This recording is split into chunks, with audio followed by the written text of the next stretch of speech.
Dear students of San Academy, I wish you all a very pleasant morning.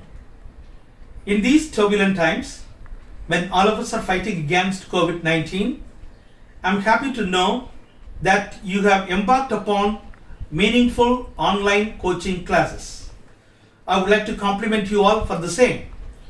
I also would like to compliment you all for the recognition that you have got recently. I think on the 9th of March, your school is recognized as the top school in South Zone by Times of India, and you have been awarded by the Minister for Tamil Culture, Mr. Pandiyarajan. I would like to appreciate all the stakeholders in this regard: the management, the principal, the teachers, parents, and you, dear students. All of you deserve a big appreciation for having got this recognition from a reputed daily, Times of India.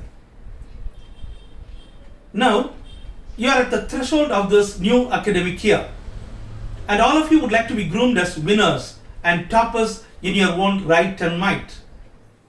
What should be done to be a winner today? That's a predominant question amongst you students.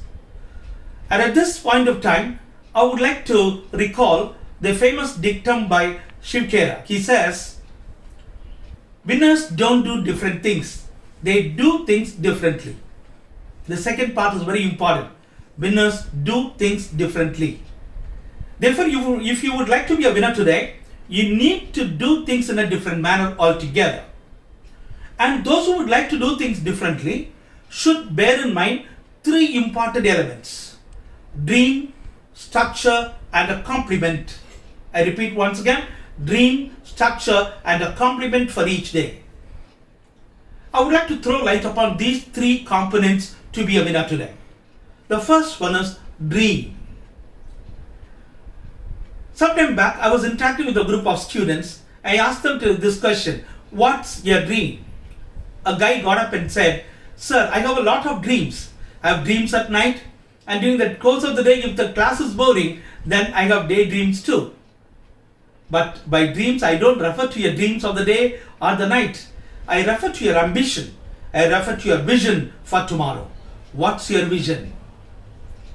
I also would like to recall the famous quote by the man of La Mancha: to dream the impossible dream, to fight the unbeatable foe, to run where the brave dare not go, to reach the unreachable star. This is my dream, he said. What is your dream? Ask yourself. It's a very important question. And if you have a dream, your dream will make you live life in all its fullness. I just want to give you an example. You know, there is a small little country called Rwanda in South Africa. Some years back, there was a student by name James, a very good athlete. He was studying in a residential school. Some 1,200 excellent students from different parts of the country were studying in that school. One day, and during that particular time, there was a kind of ethnic war, and tribes were competing with each other. One tribe used to kill the tribesmen belonging to the other tribe, and so on. All those things were happening. In those times, one particular day, the enemy tribesmen belonging to an opposite tribe, they came and encircled the school wherein James studied. They set the entire campus on fire. Their intention was to kill all the youngsters in that particular residential school. Now, in the midst of all of them, James, he had this ambition of participating in Olympic Games on behalf of Rwanda.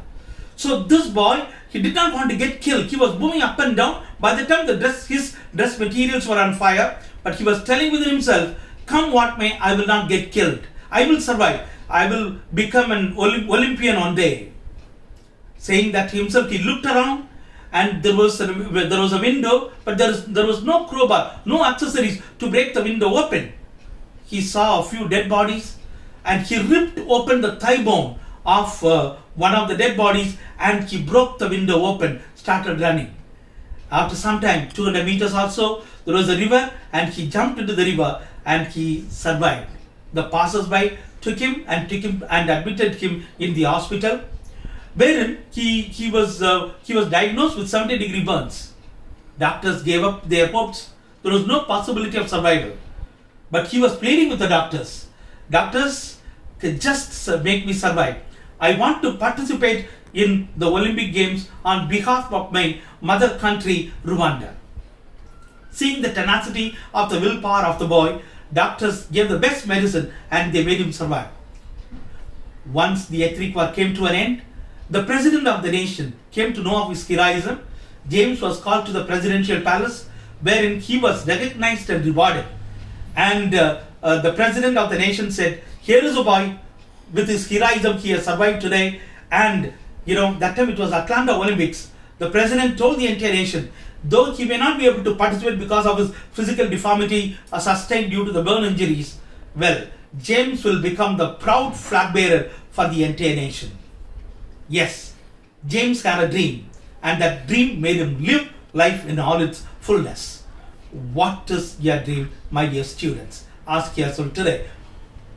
The second one, rhythm, structure, very important for youngsters today. When we talk of structure, normally we talk of both internal and external structure.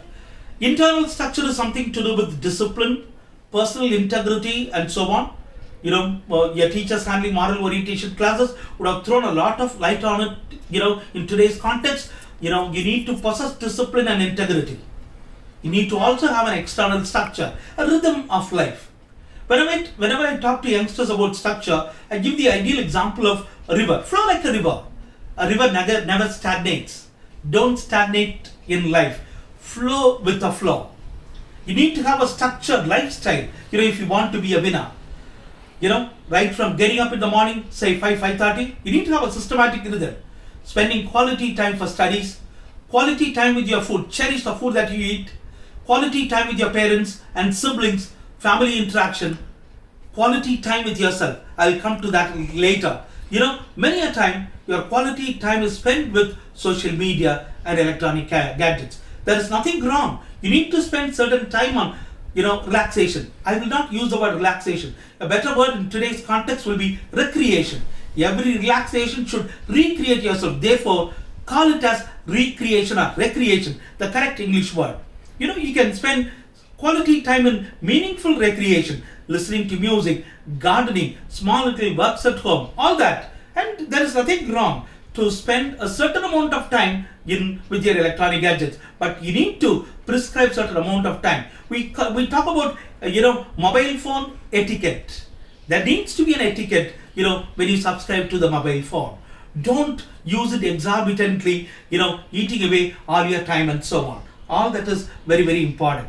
And last, at the end of the day, you need to spend quality time with yourself. Before you go to bed, every day, 5 to 10 minutes of time in self-appraisal or self-examination of conscience. Very, very important.